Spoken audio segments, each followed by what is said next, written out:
So viewers, welcome back to my channel English Made Easy with Professor Asif Koreju। एक simple sentence या ये कहिए कि एक स्टेटमेंट दो चीज़ों का कम्बिनेशन होते हैं। एक कहलाते हैं सब्जेक्ट और दूसरे कहलाते हैं प्रेडिकेट। सब्जेक्ट एक सिंपल सेंटेंस या स्टेटमेंट का वो हिस्सा होता है कि जिसमें हम ये जान पाते हैं कि किसके बारे में बात की जा रही है, किसके बारे में कुछ बताया जा रहा है। That's why we call the subject of a sentence the part of the sentence which basically tells us what we are going to speak about. And on the other hand, the predicate part, which is the second most important part of a sentence, is the part that tells us what we say about the subject. इस बात को मज़ीद अच्छे से समझने की कोशिश करते हैं कुछ एग्जाम्पल्स की मदद से। तो लीजिए जनाब, आपके सामने मैंने एक और चार्ट रख दिया है and it basically contains 5 different sentences. In fact, the part that you find on the left side is the same. What you find different in these 5 examples is the different predicate part of the same sentence. आप देख सकते हैं left side वाला हिस्सा जो कि subject है, यानी कि जिसके बारे में हम इन पांचों जुमले में बात करेंगे और उसे जानबूझ के सेम ही रखा गया है ताकि समझाने में बात आसान रहे, वो वही चीज़ है। लेकिन यहाँ राइट साइड पे ना सिर्फ जुमले का साइज़ डिफरेंट हो रहा है बल्कि मुख्तलिफ अल्फाज का चुनाव किया गया है। हर दफ़ा इन 5 जुमलों में 5 डिफरेंट तरीके से कुछ ना कुछ बताया गया है स्टूडेंट्स के बारे में। आइए पढ़ते हैं। पहला जुमला, students study. Number 2, students study literature. Sentence number 3 says students study English literature. Then we have the second last sentence, students study English literature daily. Or finally, students study English literature daily in first period. So viewers, अगर आप इस फॉर्मूले को refer करें और apply करने की कोशिश करें इन 5 एग्जाम्पल्स पर, और ख़ास करके क्योंकि आज की वीडियो प्योरली प्रेडिकेट पार्ट के बारे में, तो आप देखिए हर दफ़ा आपको कुछ ना कुछ नया मिलता जा रहा है प्रेडिकेट पार्ट में, जो आपकी समझ को एज अ रीडर या एज अ लिसनर मज़ीद आपको एक्यूरेसी फराहम कर रहा है, आप में शौक़ और दिलचस्पी को बढ़ा रहा है। स्टडी, अगले जुमले में क्या स्टडी करते हैं, यानी लिटरेचर को, कौन सा लिटरेचर, इंग्लिश का लिटरेचर, फ्रेंच लिटरेचर या कोई और लिटरेचर, इंग्लिश लिटरेचर है, कब कब करते हैं स्टडी, डेली करते हैं, फिर आखिरी जुमले में किस किस क्लास में स्टडी करते हैं जनाब फर्स्ट पीरियड के अंदर। तो a variety of settings in predicate part of the sentence provides the reader or the listener with a variety, जिसे हम कहते हैं कि राइटिंग का या लैंग्वेज का जानदार हो जाना, दिलचस्प हो जाना, ब्यूटीफुल हो जाना। यहाँ कुछ चीज़ें हैं कि जिन्हें मैं हाईलाइट करना चाहूँगा और इन्हीं एग्जाम्पल्स की मदद लेते हुए प्रेडिकेट पार्ट को मज़ीद मौसर अंदाज से समझने की कोशिश करते हैं कि जनाब ये प्रेडिकेट पार्ट जो कि हमें सब्जेक्ट के बारे में कुछ ना कुछ बताता है, ये बनता कैसे है। तो याद रखिए इसके बनाने के 3 तरीके हैं। पहला तरीका बताता है कि जनाब प्रेडिकेट पार्ट फ़कत वर्ब से बनता हो, like it's happening in point number 1 और sentence number 1 where you find only one word, that is verb. And if you remember in one of the previous videos, I especially mentioned this thing. You can never think of making a single sentence in English without verb. Verb के बिना तो कोई जुमला बन ही नहीं सकता। तो ये ऐन मुमकिन है कि एक वर्ब की मदद से आपका प्रेडिकेट पार्ट बन जाए, लेकिन ये हरगिज़ नहीं हो सकता कि प्रेडिकेट पार्ट बगैर वर्ब के बन जाए।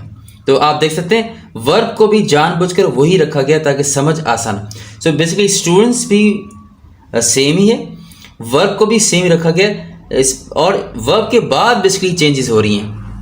अगर वर्ब के बाद चेंज हो रही हैं तो आप सोच रहे होंगे यार वर्ब के बाद भी क्या प्रेडिकेट पार्ट चलता है? यस, वर्ब के बाद कभी ऐसा भी होता है कि आप फकत ऑब्जेक्ट का इजाफा करते हैं, जैसा कि हो रहा है सेंटेंस नंबर 2 और 3 के अंदर। यानी वर्ब के बाद इन दोनों जुमलों के अंदर आपको एक ऑब्जेक्ट ही मिल रहा है।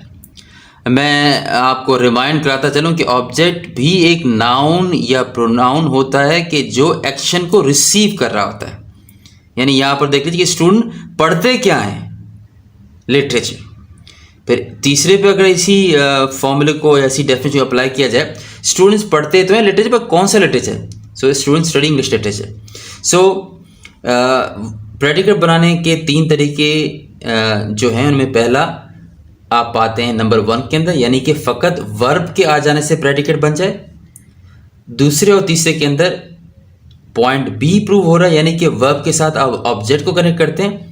और तीसरा अंदाज या तीसरा style of making predicate is when you attach some other words to verbs and objects, like it's happening in number 4 and 5। Student study English literature daily. और 5वां जुमला, student study English literature daily in first period. तो क्या आप ये बात नहीं मानेंगे कि प्रेडिकेट पार्ट में जुमलों का इजाफा मज़ीद क्लैरिटी लाता है एक रीडर के लिए, एक लिसनर के लिए, और आपकी लैंग्वेज कितनी खूबसूरत बन जाती है कि जब आप वैरायटी ऑफ वर्ड्स को यूज़ करते हैं। मैं यहाँ आपको बताता चलूँ, और मैं समझता हूँ कि बताना ज़रूरी है कि नंबर 2 के अंदर, सेंटेंस नंबर 2 के अंदर ये वर्ब है, ये एक नाउन है, लेकिन ये बतौर ऑब्जेक्ट इस्तेमाल हो रहा है। सेंटेंस नंबर 3 के अंदर वर्ब, एडजेक्टिव और एक नाउन, क्योंकि इंग्लिश ने लिटरेचर की मदद की क्लैरिटी दी, तो ये एडजेक्टिव बन गया। नंबर 4 के अंदर डेली, यानी कब कब पढ़ते हैं, ये स्टडी कब करते हैं, डेली ने स्टडी की हेल्प की, तो ये एडवर्ब बन गया। और आगे बढ़े तो आगे हमें एक फ्रेज़ मिला, वो हम आगे चल के आगे की वीडियो में जानेंगे कि फ्रेज़ होता क्या है। फ्रेज़ बेसिकली एक ऐसा पार्ट होता है सेंटेंस का कि जिसमें कम से कम 2 वर्ड्स हों, लेकिन वो वर्ब के बिना। मैं समझता हूँ कि हमें एक एक्सरसाइज और कर लेनी चाहिए ताकि हम इस वीडियो के इख्तिताम तक पहुँचने तक प्रेडिकेट पार्ट को बहुत अच्छे से सीख सकें। तो आइए अगले स्टेप की जाने पढ़ते हैं। पहला जुमला, यानी एक जुमला बतौर एग्जाम्पल मैंने आपके सामने रख दिया है। आई ईट, आई इज़ द सब्जेक्ट, मैं आई के मुतालिक कुछ बता रहा हूँ। आई ईट, ईट इज़ द वर्ब। मैं समझता हूँ कि मुझे एक रेफरेंस के तौर पर एक चार्ट भी आपके सामने रख देना चाहिए कि आप पहचान पाएँ कलर की मदद से कि कौन सा वर्ड कौन सा पार्ट ऑफ स्पीच है। याद है ना आपको वीडियो नंबर 1 मेरी, कि वो सीढ़ी कि जिस सीढ़ी के बिना हम कभी साउंड से सेंटेंसेस का सफ़र मुकम्मल कर ही नहीं पाते। तो मैंने ये जाना कि ये आपकी हेल्प के लिए बड़ा इफ़ेक्टिव रहेगा, तो आपके सामने मौजूद है। आप देख सकते हैं ये कलर जो लाइट ब्लू कलर है, ये आप इस ग्रिड पर या इस रेफरेंस चार्ट पर पाते हैं प्रोनाउन की कैटेगरी के अंदर, और green card is basically a verb. So I eat, predicate part फ़कत एक वर्ब पर मुश्तमिल है, लेकिन मैं चाहता हूँ कि इसे एक्सटेंड किया जाए, इसे मज़ीद बढ़ाया जाए ताकि चीज़ें पास ऑन हों रीडर या लिसनर तक मज़ीद मौसर अंदाज से। अगर मैं आपको रिक्वेस्ट करूँ कि मुझे बताइए कि आई ईट व्हाट, बढ़ते हैं आगे। यहाँ पर I eat what, I eat let's say burgers. So आपने फोकस करना है, ये आपको आय हर जगह मिलेगा। आय के बाद के पार्ट पर, यानी कि प्रेडिकेट पार्ट पर, जो बताएगा कि आय के मतलब कुछ बताएगा वो खाता क्या है। और अब देखते चले जाएंगे आप हर आने वाले नए जुमले के साथ कि किस तरह ये छोटा सा वर्ब से स्टार्ट होने वाला पार्ट एक्सटेंड होकर कहाँ दिलचस्प पॉइंट पर आकर इख्तिताम पजीर होता है। बर्गर्स आर बेसिकली नाउन्स, तो यहाँ यह है बतौर ऑब्जेक्ट के इस्तेमाल हुआ है। अगर इसी जुमले को मैं चाहूँ कि बढ़ा दिया जाए कुछ इस तरह कि आप मुझे कोई एडजेक्टिव सजेस्ट कर दें, यानी बर्गर्स कौन से वाले, एडजेक्टिव्स। ओके, तो ये आपको नंबर 3 के अंदर मिलेगा जुमला कुछ बनता हुआ इस अंदाज के साथ, आई ईट स्पाइसी बर्गर्स। हमने स्टार्ट किया ईट से, जहाँ हमारे पास था वर्ब के साथ हमने ऐड कर दिया एक ऑब्जेक्ट को, और फिर आगे चलकर वर्ब और ऑब्जेक्ट के बीच में एक एडजेक्टिव आ गया। तो आप देखें अब किस अंदाज से हर आने वाले स्टेप के साथ क्लैरिटी बढ़ती जा रही है और ये चीज़ इंटरेस्टिंग होती जा रही है। This is how we play with the words. अगर आप अब ये कहा जाए कि जनाब बताइए कि ये आए जो है ये खाता किस तरह है बर्गर को, तो वो कुछ इस किस्म का होगा, आई eat spicy burgers crazily. Crazily इस रेफरेंस चार्ट के मुताबिक एक एडवर्ब है।